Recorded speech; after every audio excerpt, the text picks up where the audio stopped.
কেমন আছো তোমরা সবাই? আজকে বৃষ্টির দিনে সুজন ইলিশ মাছ বানাবে আর তার সাথে থাকবে আমাদের ইলেকশনের এক্সপিরিয়েন্সের গল্প। তো চলো চা হাতে বসে পড়ি। Good morning. আজকে সকাল থেকেই বৃষ্টি হচ্ছে, আজকে শুধু নয় কালকে থেকেই অ্যাকচুয়ালি বৃষ্টিটা শুরু হয়েছে এবং ওয়েদার রিপোর্টে বলছে নাকি এই সপ্তাহে পুরোটাই বৃষ্টি হবে। হ্যাঁ, সেই শুক্রবারে গিয়ে বৃষ্টি থামবে। হেভি রোমান্টিক টাইপের একটা ওয়েদার হয়ে আছে, বেশ হালকা হালকা দার্জিলিং টাইপের ফিল চলে এসছে, সুন্দর ঠান্ডা হাওয়া দিচ্ছে। বেশ বাড়ির লোকজনের কথা মনে পড়ছে, কলকাতাকে খুব মিস করছি সকাল থেকে। আর এই ওয়েদারের আদর্শ হলো ইলিশ মাছ। তো সুজন আজকে ইলিশ মাছ বানাবে। সকালবেলা উঠেই ইলিশ মাছগুলো ফ্রিজ থেকে বার করে রেখে দেওয়া হয়েছে। এবারে স্যার আসবে, আমরা সবাই মিলে একসাথে ইলিশ মাছ রান্না করব আর তার সাথে তোমাদের সাথে শেয়ার করব আমাদের এখানের ইলেকশনের এক্সপিরিয়েন্স। আমরা এই রিসেন্টলি ভোট দিয়ে এলাম এখানে, তো সেটা কিরকম কি এক্সপিরিয়েন্স ছিল, কি ব্যাপার, সেগুলো একটু গল্প করবো। চলো। এই যে স্যার এখানে বসে আছে, আমি এই ফাঁকে একটু চা বানিয়ে নিই, তারপরে যাতে না ইয়ে করে যে উনুন পাওয়া যাবে না, এই পাওয়া যাবে না, ওই পাওয়া যাবে না। এটা আমি জানি না তোমাদের জন্য ভ্যালুয়েবল কিছু ইনফরমেশন কিনা। এইটা আমার চায়ের কাটোরা, বাটি, কি বলে, সসপ্যান। এটা আমরা নিয়ে এসেছিলাম ইন্ডিয়া থেকেই, মানে কলকাতা থেকেই নিয়ে এসেছিলাম। এটা হকিংসের, খুব ভালো। তবে এগুলো এখানেও খুব পাওয়া যায়। প্রথমে যখন এসেছিলাম তখন খুব ওয়ারিড ছিলাম যে কি নিতে হবে না নিতে হবে। তো কিছু ইউটিউবার্সের ভিডিও দেখতাম যে কি কি নিয়ে যেতে হবে। ইউটেনসিলস এর মধ্যে প্রেসার কুকারটা অনেকে বলেছিল আর কি নিয়ে আসার জন্য, যে এখানে ঠিকঠাক মতো পাওয়া যায় না, বাট ডিপেন্ড করে কোন জায়গায় এসে তোমরা উঠছো আর কি। তো আমরা যেহেতু ওয়েমলিতে এসেছিলাম প্রথমেই, তো ওয়েমলির এখানে ওয়েমলি সেন্ট্রালে ওখানে ভালো পোপার স্টোর বা এরকম অনেক দোকান রয়েছে যেখানে ভালো ইউটেনসিলস পাওয়া যায়। তো প্রেসার কুকার এইসব জিনিস প্রচুর ছিল, কোনো আনার দরকার ছিল না, বাট স্টিল খুব ভালো হয়েছে, এটা নিয়ে এসেছি। কোয়ালিটিটাও বেশ ভালো। আর আমাদের এখনো 1.5-2 বছর মতো অলমোস্ট হতে চললো, তো কোনো অসুবিধা হয়নি, এখনো চলছে। যদি তোমরা কেউ ভাবছো এখানে আসবে, তো যদি এগুলো না আনো তো কোনো অসুবিধা নেই, দোকান আছে প্রচুর, ইন্ডিয়ান দোকান, সেখানে গিয়ে কিনে নিতে পারবে। আচ্ছা, তোমাদের এবার একটু ইলেকশন সম্বন্ধে বলি। 2024-এ মনে হয় সারা পৃথিবীতে ইলেকশন হচ্ছে। ইন্ডিয়াতে তো হয়েই গেল, এখানেও জেনারেল ইলেকশন ছিল। এখানে ইলেকশন ছিল 4 তারিখে। টাইম ছিল ওরকম সকাল 7টা বা 8টা ওরকম সময় থেকে রাত্রি 10টা অবধি। অফিস থেকে ফিরে সুজন, আমি আর সার্থক 3 জনে মিলে গেছিলাম। আমাদের এখানে সামনেই সেন্সবেরির কাছে পড়েছিল বুথটা ভোটের জন্য। আবার একটু ঢুকে আর কি একটা কালচারাল একটা ডিফারেন্স তো থাকে। ভোটের সময় সাধারণত দেখেছি নির্বিঘ্নে ভোট হচ্ছে, ঠিক আছে, যাই হোক, কিন্তু একটা বেশ গম ব্যাপার থাকে লোকজনের মধ্যে, একটা তটস্থটা ব্যাপার। তো এখানে দেখলাম সবাই বেশ সুন্দর লাইন দিয়ে দাঁড়িয়ে আছে, অনেক লম্বা লাইন ছিল। তারপরে আমরা আস্তে আস্তে করে যাচ্ছিল, দিয়ে তারপরে ভেতরে গেলাম একটা সেন্টার মতো, সেখানে গিয়ে এরকম ছোট ছোট বুথ করা, মানে একদম পুরো পর্দা দিয়ে ঢাকা নয়, বাট মোটামুটি এরকম বেশ প্রাইভেট টাইপেরই। তুমি যাকে কাস্ট করছো ভোটটা, সেটা অবভিয়াসলি কেউ দেখতে না পায়। তো সেরকম সুন্দর ব্যবস্থা ছিল, কোনো অসুবিধা হয়নি। আমাদের নিয়ে যেতে হয়েছিল শুধু বিআরপি কার্ড। আমরা ওয়ার্ক ভিসাতে আছি, তো আমাদের বিআরপি কার্ড নিয়ে গেলেই হতো, আর পাসপোর্ট কিছু লাগেনি। তো একটা এরকম চিঠি টাইপের আসে, ভোটের জন্য রেজিস্ট্রেশন করতে হয়। করার পরে এরকম লেটারে তোমার একটা ছোট প্রিন্ট আউট মতো কার্ড টাইপের এসেছিল, ওখানে আর কি তোমার নাম, অ্যাড্রেস এসবগুলো থাকবে, কোথায় ভোটের পোলিং স্টেশন পড়েছে সেটা ছিল।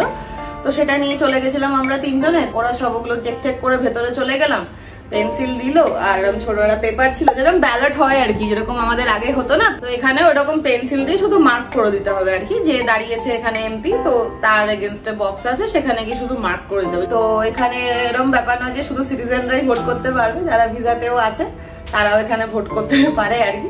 তো ভালো এক্সপিরিয়েন্স ছিল, একদম নরমাল, ঠান্ডা, শান্ত। ভোট ডান। দেখি মাছের কি অবস্থা। ছেড়েছে মাছগুলো। ও, মাছের আঁশ ছাড়াতে হবে। A vida é correr, posso até dever, só pago com amor. তোমরা যারা মাটনের ভিডিওটা দেখেছো তারা হয়তো জানবে যে ইলিশ মাছটা আমরা হোয়াইট চ্যাপেল থেকে এনেছিলাম। 1.5 কেজি ইলিশ মাছ মোটামুটি আমাদের দাম পড়েছে 15 পাউন্ড, মানে 1500 টাকা। মাছগুলো চারিদিকে পিং পাং করে ছিটকে যাচ্ছে। বাইরে বৃষ্টি, ভেতরে ইলিশ, বৃষ্টি ইলিশ, বৃষ্টি ইলিশ। মার্কেটে এবার তোমাদের বন্ধু এসছে, ঠিক আছে? আমি পুরো প্রফেশনাল ভাবে মাছ ছাড়বো, প্রফেশনাল ভাবে, এরকম আস্তে আস্তে ছাড়াই যাবে। সব কটা আঁশ সুন্দরভাবে বেরিয়ে আসে। আমার আর সুজনের রান্না করার মেন একটা পার্থক্য হলো যে আমি খুব আস্তে রান্না করি, কিন্তু সুজন খুব ফাস্ট করতে পারে, আমি অত ফাস্ট করতে পারি না। আমি জন্য আস্তে আস্তে করি, আমার ওই জন্য জিনিসপত্র করতেও টাইম লাগে। খেতেও ভালো হয় সেটা বলো। হ্যাঁ, সুজন তাড়াতাড়ি রান্না করে। সুজনটা কি কাঠটা খেতে পারো না, আমরা খেতে পারো না। হ্যাঁ, এরপর থেকে সমস্ত রান্নার ভিডিও বিজয় করবে। না, করলেই লয়। দেখো সুজন ছাড়িয়েছে, পুরো আঁশ রয়েছে। ওর মানে হ্যাঁ এভাবে কেউ ছাড়ায় আঁশ? দেখো কত আঁশ বেরোচ্ছে। ছাড়াও ছাড়াও। ইলিশ মাছের recipe shot one, take one, action. ভাগ লাস্ট পিস। এটা একটু জেদি টাইপের পিস আছে, আঁশগুলো না এরকম ভেতরে ভেতরে ঢুকে আছে। তো তখন আমি আমার হাত ইস্তেমাল করে ভেতরে ভেতরে বেটা টেনে টেনে বার করতে হবে। বাট কি আর করা যাবে, এখানে এরকম ভাবেই চালাতে হবে। ইলিশ মাছ খেতে গেলে এইগুলো করতেই হবে, ওই বাদ নেই। একজন বলেছিল ইলিশ মাছে নাকি আঁশ হয় না। এই আঁশ ছাড়ি ছাড়ি জীবনটা কয়লা হয়ে গেল। নিচে এক গুচ্ছ আঁশ তুমি পরিষ্কার করে দেবে। কোথায় আস? আরে এটা তো আমি ছাড়িয়ে দিয়েছি, তার চালাকি করো। সেটা তো আমি কিছু বলিনি। আরে বাবা, একটু আঁশ ছাড়াতে পারছিস না? আমি হলে বেল দিয়ে মেরে আঁশ ছাড়িয়ে দিতাম মাছে। রঞ্জিত মল্লিককে প্রণাম। এই মোমেন্টটা হচ্ছে আমার মায়ের জন্য, যে মনে করে যে খালি সুজনই রান্না করছে, আমি কিছু করছি না। এরকম একদমই ব্যাপার নয়। এই যে স্যার এই যা করলো, আমি সব মাছ ছাড়িয়ে সেগুলো পরিষ্কার করে তারপর এটা প্রিপেয়ার করতে হবে, কারণ ওনার মাছে গন্ধ লাগে। গুড। এটা কি আমাকে এখন হলুদ আর নুন মাখাতে হবে? হালকা হলুদ। ঠিক আছে মাছ। স্যার আবার হাত ধুতে হবে, তুই ওর হাতটা ধুয়ে দে।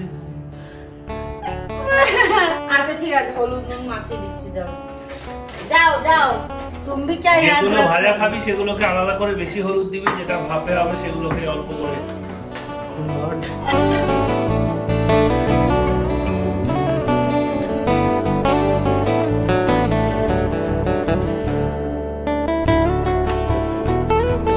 সর্ষে ভেজাই, সাদা সর্ষে নেই, কালো সর্ষে দিয়ে হবে। ভাপেতে কি দু রকমের সর্ষেই যায়? হ্যাঁ দিলে হয়, তো এটা সর্ষেটা ভিজিয়ে রাখলে তেতোটা কম হবে। তো গায়ে বেছে গন্ধ তো কি হয়েছে?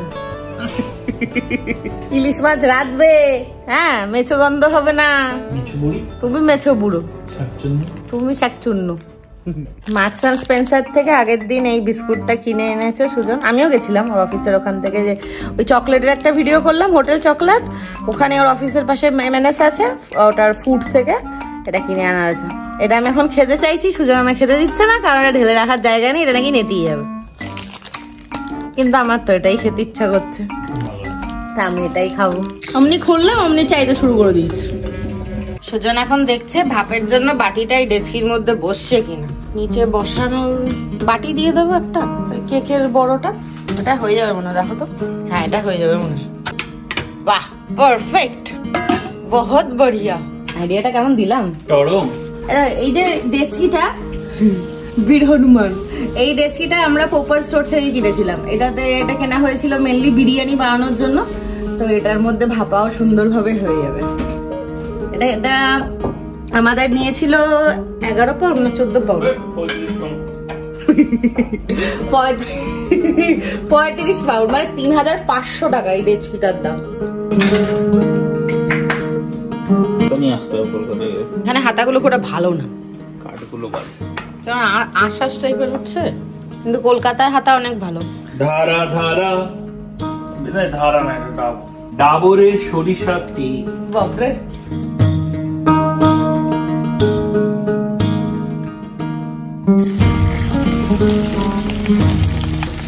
ইলিশ মাছ খাবো আজকে। অলমোস্ট ছিটকে আসছে, ঠিক আছে গাইস?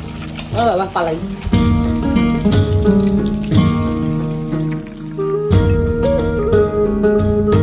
ওইখানে কড়াই, এইখানে শেফ, এইখানে লড়াই। কি গন্ধ বেরিয়েছে! ইলিশ মাছ ছোটবেলায় একটা মানে মহোৎসবের মতো ব্যাপার ছিল। বাড়িতে আমি আর বাবা ইলিশ মাছ ভাজা খেতে খুব ভালোবাসতাম, আর মা ভালোবাসতো হচ্ছে ভাপে আর ঝোলে। তো যখন ভাজা হতো গন্ধটা তো নিয়ে আসলেই নাকে চলে যেত। আমি টুটু টুটু করে দৌড়ে চলে আসতাম, এসে বলতাম আমাকে, মা একটু ডিমটা ভেজে দাও না, তাড়াতাড়ি করে ডিমটা খাই করে ডিম খেয়ে নিতাম। একটু মাছ খুঁটে খেয়ে নিতাম, বাবা একটু খেতো, বাবা একটু খাইয়ে দিত, খুব ভালো লাগতো। একটা মানে খাবার দিয়ে মানুষের যে এত সুন্দর একটা কানেকশন হয় অল ওভার দ্য ওয়ার্ল্ড, এটা সত্যি একটা চেরিশ করার মতো জিনিস। এই যে এখন ইলিশ মাছ ভাজা হচ্ছে, লন্ডনে যেন কলকাতায় নেমে এসছে মনে হচ্ছে।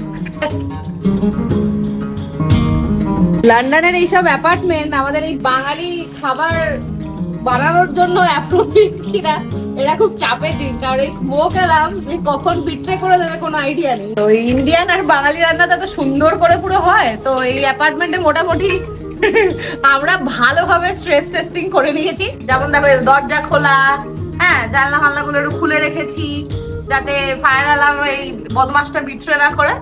আর এখানে চিমনি চলছে আর ভাজাও চলছে। এনে ডিম হয়ে গেছে, খাবি? হ্যাঁ আসছি। পালাই পালাই পালাই, ডিম ডিম ডিম ডিম ডিম ডিম ডিম, কোনটা কোনটা?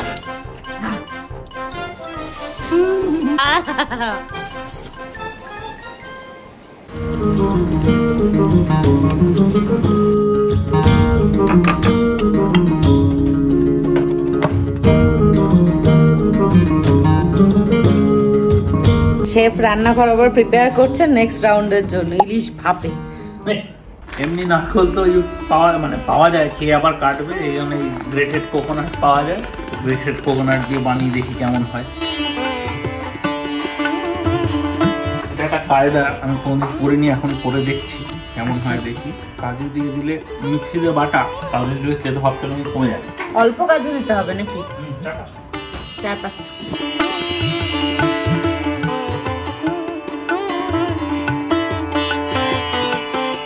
এই স্প্রে করে রেখেছিল স্যার, ওই যে বলছিলাম এবার কিচেন রেডি হচ্ছে নেক্সট আইটেমের জন্য। আমাদের যেরকম কলকাতাতে মিস্টার মাসেল বা কিচেন ক্লিনার টাইপের পাওয়া যায় না, যেগুলো হলুদের দাগ সুন্দর উঠে যায়, এখানে মিস্টার মাসেল পাওয়া যায়, বাট অনলাইনে অ্যামাজনে একটু এক্সট্রা ফালতু দাম দিয়ে কিনতে হয়। আমরা এখানে একটা সিমিলার পেয়েছি, এই দেখো কিচেন ক্লিনার বলে লিডল থেকে কিনে নিয়ে এসেছিলাম, W5 অ্যাডভান্সড পাওয়ার কিচেন ক্লিনার।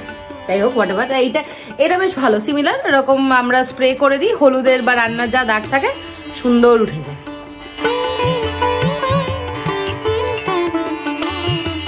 বাবা দরজা জানলা উড়ে যাচ্ছে আজকে, যা হাওয়া দিচ্ছে। আস্তে আস্তে হাওয়া, আস্তে, রিল্যাক্স করো, শনিবারের বাজার, রিল্যাক্স।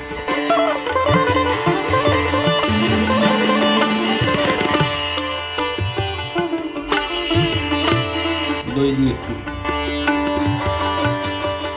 তোমার ছোটবেলায় কোনো ইলিশ মাছের স্মৃতি আছে? কি গো? এবার ইলিশ আর আমি সাঁতার কাটছিলাম একসাথে হ্যাঁ নদীতে, তবে ইলিশটা ডুবে গেল, সাঁতার কাটতে পারলো না, আমি সাঁতার কেটে আমার সাথে। এবারে ঝাঁজটা লাগছে, মনে হচ্ছে এখনই খেয়ে নি। টেস্ট করে তুমি টেস্ট করো না? কেন তুমি টেস্ট করবে না কেন? সবসময় এই ম্যারিনেশন গুলো টেস্ট করে দেখতে হয়, আমি কেন করবো? তুমি শেফ, তুমি করো না। এগুলো ঠিক না, বাজে একটা লোক। হেভি লাগে খেতে, এটা দিয়ে মুড়ি মেখে খাওয়া যাবে।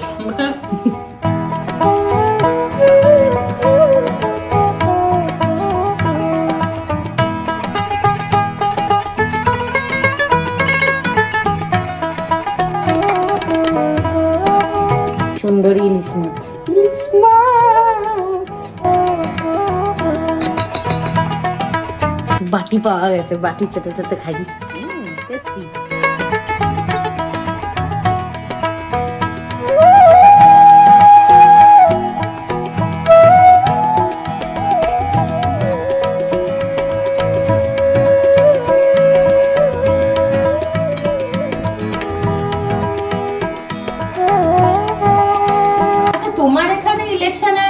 কেমন লাগলো প্রথমবার ইলেকশন দিয়ে? তোমার এক্সপেরিয়েন্স কিরকম হলো গো?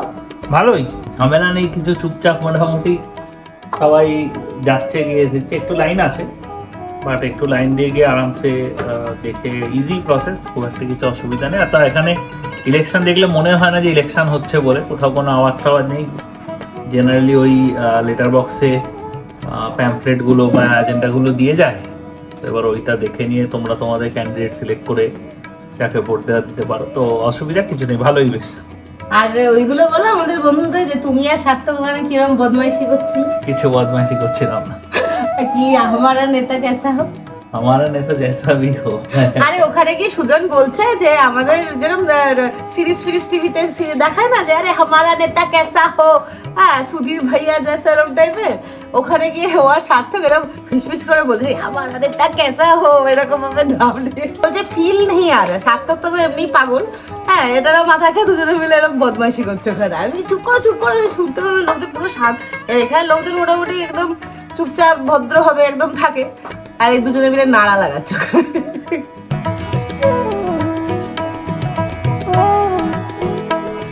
Reveal, final reveal. লাগছে, ও সাধারণ হয়েছে, দেখে তো হেব্বি লাগছে। পুরো 6 বালিগঞ্জ প্লেসের মতো খেতে হচ্ছে, অসাধারণ লাগছে খেতে। দারুণ খেতে, সত্যি ভালো খেতে হয়েছে। ও তো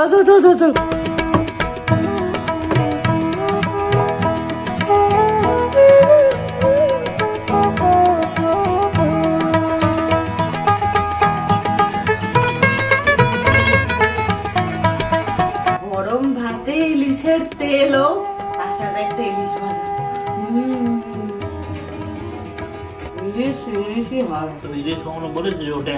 হোয়াইট চ্যাপেল থেকে মাছ আনা আমাদের সার্থক, 1 ঘন্টা যাওয়া আসা, তোমার পরিশ্রম সার্থক। সার্থক